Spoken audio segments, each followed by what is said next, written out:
రోగులను స్వస్థపరచునుగాక, బలహీనులను బలపరచునుగాక, రాష్ట్రములో నెమ్మది కలుగునుగాక, దేశములో నెమ్మది కలుగునుగాక, మన రాష్ట్ర నాయకులను దేవుడు దీవించునుగాక, అధికారులను దేవుడు దీవించునుగాక, మన పట్టణ ప్రజలను దేవుడు దీవించునుగాక. మీ అందరికీ కృతజ్ఞతలు.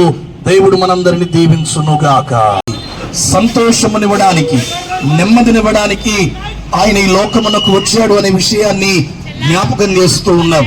పరిశుద్ధ బైబిల్ గ్రంథంలో చెప్పబడుతున్న ఒక చక్కని మాట ఏమనగా, యెహోవాను గూర్చి లేదా దేవుని గూర్చిన జ్ఞానమును సంపాదించుకుందము రండి. సర్వ మానవాళిగా ప్రపంచంలో ఉన్న మనుషులందరం కూడా we need a wisdom of God. దేవుని గూర్చిన జ్ఞానము మనకు కావాలి. దేవుడు అనేవాడు ఏమై ఉండాలి అనగా సర్వ సృష్టికర్త అయి ఉండాలి. దేవుడు అనేవాడు పరిశుద్ధుడై ఉండాలి.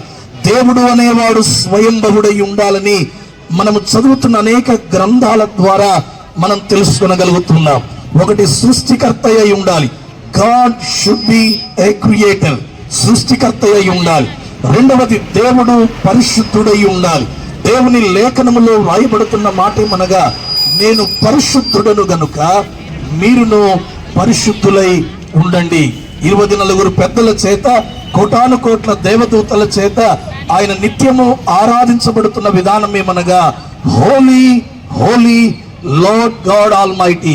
కనుక పరిశుద్ధుడై ఉండాలి. మూడవది, స్వయంభవుడై ఉండాలి. తనకు తానుగా కలిగినటువంటి వాడై ఉండాలి అని దేవుడు జ్ఞాపకం చేస్తూ ఉన్నాడు. అంత మాత్రమే కాకుండా ఆయన పాపము లేని వాడై ఉండాలి అని దేవుని లేఖనం ద్వారా మనం చదువుతున్నాం. మానవ శరీరములో 3 భాగాలు ఉన్నాయి: శరీరము, ప్రాణము, ఆత్మ. మన్నైన శరీరము మంటికి చేరుతుంది. ప్రాణము ఉన్నంత వరకు మనం నడవగలుగుతాం, చూడగలుగుతాం. ప్రాణం పోయిన తర్వాత మనము నిర్జీవమైపోతాం. మరొక భాగం ఉందేమనగా అది ఆత్మ.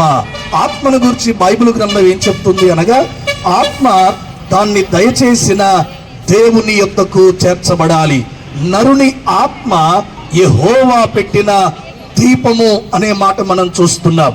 ఈ ఆత్మ నీకు నీవుగా పెట్టుకుంది కాదు, నాకు నేనుగా పెట్టుకుంది కాదు, నాకు నేను కావాలి అంటే కలిగింది కాదు.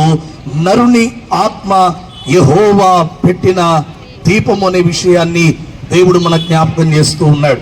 యేసు ప్రభువారు ఎందుకు కల్వరి శిలువలో తన ప్రాణాన్ని పెట్టాడు అంటే, ఆయన ప్రాణము పెట్టిన తరువాత ప్రజలందరికి ఇస్తున్న సందేశం, ప్రయాసపడి భారము మోయుచున్న సమస్త జనులారా. అందులో అందరు ఉన్నారు, ఫలానా వారని లేదు. అందరినీ ఆయన పిలుస్తూ అన్నాడు, నా యొద్దకు రండి, నేను మీకు విశ్రాంతిని కలుగజేస్తాను. యూనివర్సల్ గా మనుషులమందరము కలిగి ఉన్న భారం ఏంటి అంటే, ఏ బర్డెన్ ఆఫ్ సిన్, పాప భారమును మనందరం మోస్తున్నాం. చిన్నలైనా పెద్దలైనా మరెవరైనా మేధావులైనా ఏ మాత్రం కూడా తారతమ్యం లేకుండా మనందరం కూడా జన్మతః పాపులం. ఈ పాపాన్ని మోయడానికి, ఈ పాపాన్ని తీసివేయడానికి, మనల్ని పరిశుద్ధపరచడానికి యేసు ప్రభు వారి భూమి మీద జన్మించారు. ఒకటి పాప భారం, రెండవది రోగం అనే భారం, మూడవది ఆర్థిక పరమైన భారాలు. ఈనాడు ఇవన్నీ మనుషులను వెంటాడుతున్నాయి. ఒకటి పాప భారము, రెండవది రోగం అనే భారము, మూడవది ఆర్థిక పరమైన భారాలు ఈనాడు మనుషులను వెంటాడుతున్నాయి. ఈ రన్ ఫర్ జీసస్, ఈ శాంతి ర్యాలీ ద్వారా దేవుడు మనందరికీ జ్ఞాపకం చేస్తున్న మాట ఏమనగా, నీ భారము నా మీద మోపగలిగితే, నీవు నా యొద్దకు రాగలిగితే, నీ నోటితో నన్ను ఒప్పుకొనగలిగితే, నీవు యేసయ్యా అని పిలవగలిగితే, ఎవరైతే నన్ను పిలుస్తారో నేను వారికి సమీపంగా ఉంటాను, వారి ప్రార్థన నేను వింటాను, వారి భారమును నేను తీసివేస్తాను, వారికి నెమ్మది సమాధానం ఇస్తానని దేవుడు జ్ఞాపకం చేస్తున్నాడు.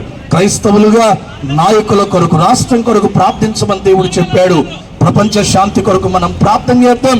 ఈ కార్యక్రమంలో మాకు ప్రత్యక్షంగా పరోక్షంగా మాకు సహకరిస్తున్నటువంటి గ్రామ పట్టణ పుర ప్రముఖులు, పెద్దలు, నాయకులు, సేవకులు, మీడియా మిత్రులైన వారందరికీ కూడా AICC కల్లూరు మండల క్రైస్తవ సంఘాల తరపున మీ అందరికీ ధన్యవాదాలు.